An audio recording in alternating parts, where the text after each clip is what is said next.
mu kanya katarambiranye imvura yaraguye, iragwa koko, yaranyagiye cyane maze n'imivu itangira kumanuka ikajya inca hejuru. Icyo gihe niho nabonye ko mu gihe isaha y'umuntu itaragira ntaho yajya. Ntabwo niyumvishaga ukuntu imvura nk'iyo yansiga amahoro. Ikindi cyandengeye ni rya shami ryari ryafashe wa mwenda. Naraye aho rero buracya. Nka saa 12 z'igitondo natangiye kumva umwuka uri kumbana muke. Uko nahumekaga niko narushagaho kumva uri kugabanuka, kuko numvaga bigiye kurangira. Natangiye kwihana ibyaha ndetse nsaba Imana imbaraga zo kubabarira abankoreye ibyo. Nababariye abatansabye imbabazi, nuko mbwira Imana nti ndumva nitunganyije, ushatse wanduhura. Ariko nakomeje kubona ko iri gutinda.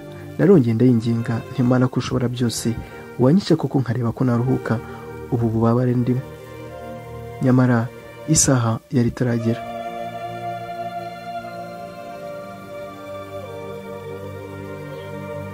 Naje gufatwa n'agatotsi maze nkanguka, akazuba karashe. Numvise akabaraga kagarutse, gusa nta kintu na kimwe cyo kuntabara nari kwikorera.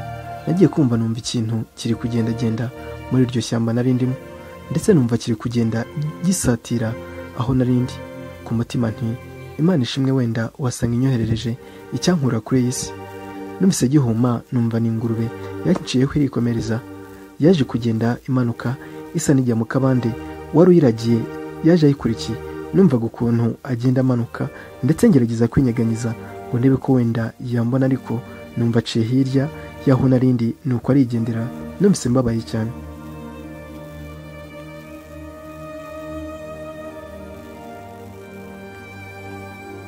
Naho Uwineza aho yarari guhamagara Samu buri kanya, ariko ntiyitabwe. Yaje kongera maze abona aritabwe. Uwineza atalo, ariko wari umwitabye ararucarumira. Uwineza ati Samu, wambabariye ukavuga. Wari wamwitabye yise amukupa. Uwineza yarongera ahamagara, nuko yitabwa n'umuntu w'igitsina gore. Aramubaza ngo arashaka iki. Uwineza yaketse ko Samu yaba ari kumwe n'undi mukobwa, nuko ahita akupa, ahita ava aho yarari ajya kuryama. Nyamara bya birori byari byabereye iwabo byari bitarahumuza. Baje kujya kumureba maze ababwira ko arwaye. Uwineza yahise arwara bya nyabyo. Yagumye aho mu cyumba cye, ijoro riragwa. Samu akomeza agira ati njyewe aho narindi naje kumva imirindi y'umuntu izigana aho narindi. Araza arambohora, ankoraho za ngoyi zari zambujije kugoheka, amfukura n'umunwa ndetse n'amaso. Mbona n'umugabo ntazi. Nise nubura amaso maze ndamushimira. Ahita ambwira ngo nimba n'imitetaho. Yise ambwira ngo jya imbere mushenzi. Ariko amaguru yanjye yari yabaye ibinya, niko ntabasha kugenda se. Yise ambwira ati ariko sha uzi uri gukinisha, nterege si ukubakinisha. Yise ambwira ati jya imbere rero tugende, cyangwa se ugende urira. Nafashe inzira ngenda ncumbagira, nsanga ku muhanda haparitse imodoka, nuko tujyamo maze tuvaho turagenda. Twaje kugera ku rugo rumwe, ahamagara umuzamu, nuko uwo muzamu aza gukingura ku irembo. Banjyanye mu kazu kari kari munsi y'inzu. Hashize akanya haza umukobwa unzaniye ibiryo, gusa kuko hatabonaga ntabwo namubonye isura. Mu gihe nari ndi kurya yari yicaye iruhande rwanjye, nuko arambwira ati sha rero ibyo ngiye kukubwira nibanga, ku buryo babimenye nahita nicwa nta kabuza. Njye ndi umukozi w'aha hantu, gusa numvise avuga ko yahise areka icyo yaragiye kumbwira. Nuko ahita ambwira ati mbere yuko nkubwira ibyo bintu banza unyibwire basi, ku buryo nindamuka nzize ibyo ngiye kukubwira nzamenya uwo nitangiye. Naramubwiye nti mukobwa mwiza, nubwo ntarakubona ndumva wuzuye umutima wa kimuntu. Njye nitwa Samu. Yise ambwira ati disifitiranwa na musaza wanjye. Yise yungama ati rero Samu, uzambabarire uzabigira ibanga, gusa menya ko uyu munsi ari wo wa nyuma ubayeho, kuko barimo baragucukurira imva hariya mu gikari, kandi ngo mbere yo kuguhambara banza baguca igihanga, kuko ngo babonye isoko ryacyo. Mbega ubuzima! Nari nshonje, ariko ibiryo byahise binanira kubera ibyo nari numvise. Gusa kuko nari nasabye Imana ko yanduhura, naketse ko ariyo nzira ishatse kubicishamo. Naramubajije nti ese wowe witwa ndi? Maze arambwira ati njye nitwa Uwiragiye. namubwiye nti Uwiragiye humura nzabika iryo banga gusa nyemerera ngusaba akantu kamwe. Yarambwiye ati nguteze amatwi. Naramubwiye nti akira izi nimero uzampamagarira uyu muntu maze umubwire ko mukunda, ni ngaho igendere hato batagusangana nanjye kandi wakoze Uwiragiye. Yasohotse arira maze ndamubwira nti Uwiragiye wirira kuko aheza ni mu ijuru. Yaragiye nanjye nsigaraho. Mu nzu yari iri muri ako gace Samu yari afungiyemo hari abagabo bari kuganira bananywa imivinyo. Umwe ati reka niba ari uko bimeze rero aka kazi ndabona gashobora kwinjiza agatubutse. Uwo bari kumwe aramubwira ati harya se nakubwiye ko iriya nzu iri ku gasantere nayubatse mu mafaranga nakore muri aka kazi? Undi ati ntibishoboka ko nabonye ari inzu nziza. Mugenzi we aramubwira ati iriya nayikuye muri aka kazi rero, ahubwo ngwino ujye kureba maze umbwire niba biyacamo. Sam akomeza agira ati aho narindi nagiye kumva numva hari imirindi iri kuza bwe naho nari mfungiwe ku mutima nti isaha yanjye irageze, ubu ndapfuye birarangiye.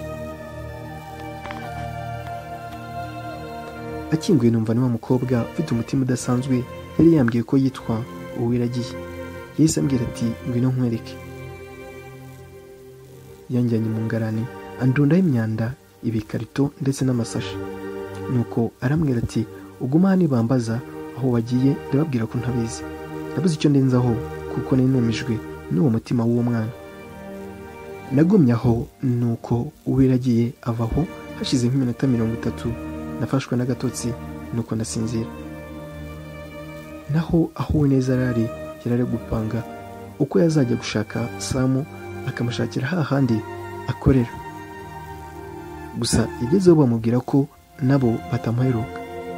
Yasubiranye agahinda kenshi. Samu akomeza agira ati aho nari ndyamye numvise umuntu uri kurira cyane, komeza kumva ataka ndetse numva aravuze ngo sinzi aho yagiye. Naketse ko ari wa mukobwa ugira impuhwe zidasanzwe. Nakomeje kumva ataka cyane numva ngeriye impuhwe uwo mwana dore ko nta nikosa yari afite. Nahise mva muri ya ngarane nuko njya ku muryango w'urugi rwaho numvaga ari gutakira, maze ndakomanga bakuyeho rido ku rugi babona niki. Bahise basohoka bihuta, umwe ahita nkubita igiti yari afite mpita nicara hasi. Bamfashe imyenda nuko bankubanga nk'abakurura itungo rigiye kwibagiro, nuko banjyana mu gikari. Bari babiri, uwari umfashe yabwiye undi bari bazanye ati genda unzanire wa mukobwa wihaye ibyo kuzana impuhwe hano. Bamuzanye bamukubita nuko bamuherekera iruhande rwanjye. Ndamwitegereza nubwo hari hatangiye kubudika, nuko ndamubwira nti mbabarira. Mbona atangiye kurira ndetse ahita andyama ku rutugu, nuko arambwira ati nanjye mbabarire. Nahise amubwira nti wowe nta kosa ufite, ahubwo mpa ikiganza musezere kuko bagiye kunyica. Yahise ambwira ati nanjye bagiye kunyica, ariko aho kugira ngo bakwice nsigare nanjye nibanyice nta kibitwaye.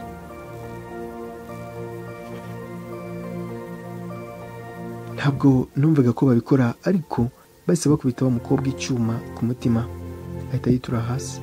Nuko bazana imbugita y'ubugi bw'impande zombi, nuko bakeba ijosi ry'uwo mwari ntagihunga cyangwa se ikikango barishyira ku ruhande. Nuko wa mugome asa nsatira ndetse afite inkota yari amaze kumenesha amaraso inzirakarengane. Nkundira soreze episode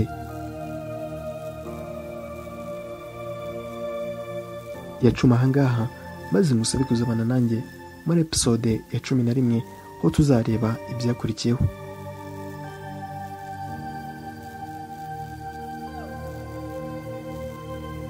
Ese ubundi Samu ari kuzira iki? Uwineza se we azamenya gute ko Samu yashimuswe? Ntuzacikwe rero n'igice kizakurikiraho.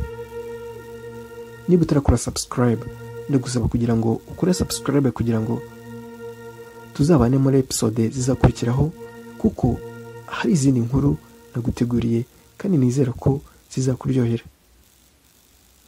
Ushobora kandi gutanga igitekerezo ugicishije aho handitse commentaire cyangwa se comment, hanyuma ukacyandika kikatugeraho, zadushimisha cyane. Nakoze cyane rero, njye twari turi kumwe, nitwa Sam. Uwiteka abarinde.